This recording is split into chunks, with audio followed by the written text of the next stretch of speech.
मध्य प्रदेश के ऊपर इस समय फिलहाल मौसम साफ और शुष्क हो गया है, लेकिन अभी कुछ इलाकों में बारिश की संभावना बनी हुई है। नमस्कार, स्वागत आपका मौसम तक चैनल पर। यह है मध्य प्रदेश का साप्ताहिक मौसम पूर्वानुमान और मैं हूं देवेंद्र त्रिपाठी। दोस्तों, इस वीडियो में हम बात करेंगे 17 अक्टूबर से लेकर 23 अक्टूबर के बीच में मध्य प्रदेश के भागों में क्या कुछ रहेगा मौसम का मिजाज, और बारिश की जो गतिविधियां हैं मध्य भारत के भागों में, क्या उससे मध्य भारत का मेन राज्य मध्य प्रदेश भी प्रभावित होगा। इससे पहले आपने देखा कि अक्टूबर महीने में पहले पखवाड़े में, खासतौर पर शुरुआती 10 दिनों में बेमौसम की बरसात हुई, सामान्य से ज्यादा वर्षा हुई। जब मॉनसून आमतौर पर 10 अक्टूबर से पहले पूरे एमपी से लौट जाता है, लेकिन इस दौरान बारिश होती रही। और अब जो सिचुएशन है मध्य प्रदेश के ऊपर, आपको बता दें कि अधिकांश समय पर उत्तरी दिशा की हवाएं चलती रहेंगी और इसी वजह से पूरे राज्य में मौसम मुख्यतः साफ और शुष्क बना रहेगा। हालांकि मध्य भागों तक एक एंटी साइक्लोनिक सर्कुलेशन जैसी कंडीशन बनेगी, इस तरह से हवाएं चलेंगी और वापस लौटेंगी।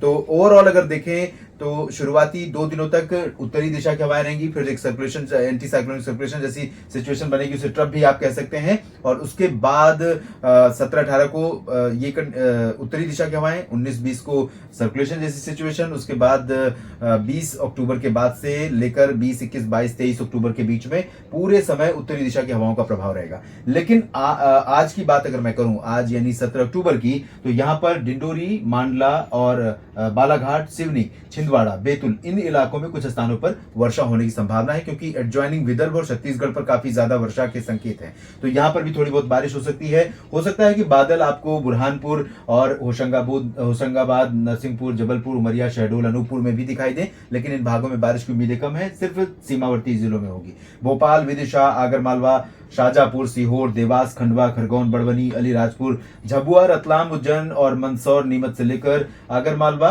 राजगढ़ और सागर, अशोकनगर, गुना, शिवपुरी, श्योपुर, ग्वालियर, मुरैना, दतिया, भिंड, साथ ही साथ निवाड़ी, टीकमगढ़, छतरपुर, सागर, सतना, पन्ना, दमोह और रीवा, सीधी, सिंगरौली, शहडोल, उमरिया, कटनी, इन भागों में पूरी तरह से पूरे सप्ताह ड्राई और क्लियर वेदर रहेगा, यानी कि आसमान साफ और मौसम शुष्क बना रहेगा। और इसी के चलते निश्चित तौर पर यहां पर जो फसलों को नुकसान पहुंचा था, या नमी है खेतों में, फसलों में, एटमॉस्फेयर में, वो सारी नमी धीरे धीरे रिड्यूस होगी। आप जानते हैं कि जब भी उत्तरी दिशा की हवाएं किसी भी रीजन पर चलती हैं, खासतौर पर उत्तर और मध्य भारत के क्षेत्रों में, साथ ही साथ पूर्वी भारत में, तो इन हवाओं के प्रभाव से यहाँ पर एटमॉस्फेयर में नमी काफी कम होने लगती है। और जब फसलें मैच्योर होने की अवस्था में हो, चाहे सोयाबीन हो, धान हो, या ज्वार बाजरा और मक्का हो, या दलहन की फसलें हो, साथ ही साथ बाकी जो अन्य हॉर्टिकल्चर या फूड ग्रेन्स क्रॉप हैं, उन सभी के लिए ये मौसम बेहद जरूरी होता है। तो निश्चित तौर पर ये जो मौसम है अगले एक सप्ताह के दौरान किसान भाइयों के लिए काफी अच्छा होगा। लेकिन इस बीच में एक WD उत्तर भारत की तरफ प्रभावित करेगा, उत्तर भारत के राज्यों को, और एक साइक्लोनिक सर्कुलेशन बंगाल की खाड़ी में 18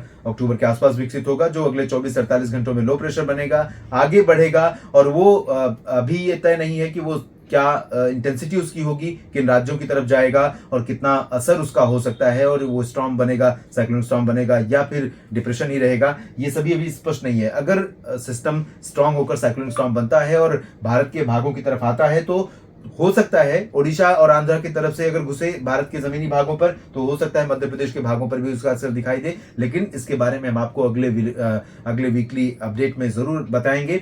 और उससे पहले भी जो अपडेट मौसम तक चैनल पर लगातार मैं करता हूं, वो निश्चित रूप से आपके लिए जानकारी का एक माध्यम, एक स्रोत हो सकता है। तो उसमें आप बने रहिएगा और मैं आपको लगातार अपडेट करता रहूंगा। ऑब्जर्वेशन लगातार जारी है, और निश्चित रूप से ये ऑब्जर्वेशन अगर आप तक पहले से पहुंचेगी तो आपको फायदा होगा। इस वीडियो में फिलहाल इतना ही। आप बने रहिएगा मौसम तक चैनल के साथ। धन्यवाद।